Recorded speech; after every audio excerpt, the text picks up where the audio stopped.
să fie a noastră. Facem jumătate, nu facem jumătate, că sunt împreună.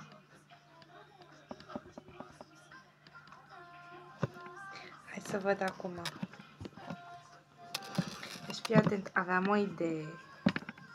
Să facem așa. Da. Hai că s-a rupt un pic și nu trebuia să se rupă. Așa. Mai luăm puțină pastă de aici, din asta. Și asta e pasta. Se numește Fimo, în caz că vrei și tu să-ți exersezi talentul. Mie înainte. Fimo.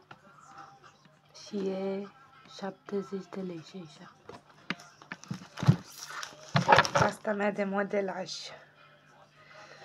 Sunt de mai multe feluri pastele de modelaj. Sunt unele care se modelează cu apă și ai nevoie de alte ustensile de plastic. Asta care se bagă la cuptor și se ține 30 de minute la 120 de grade. Și mai este una, plastelina.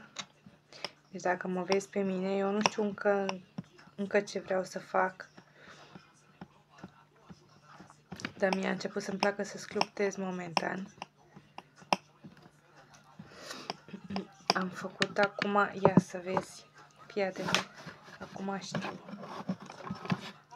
Așa, avem aici un lucru frumos. Hai că le arăt pe cameră la sfârșit.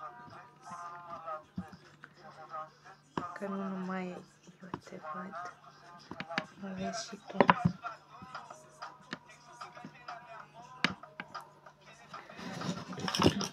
Eu. Așa.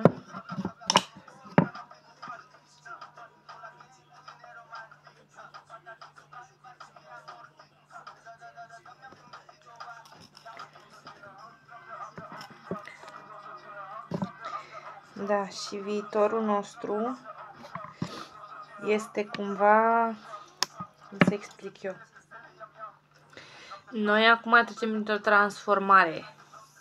Noi, oamenii, trecem printr-o transformare care ce înseamnă? Înseamnă că ne transformăm fizic și mental aici și metafizic. Un pic devine Dumnezeu să ne viziteze, dar nu numai să ne viziteze, să rămână cu noi.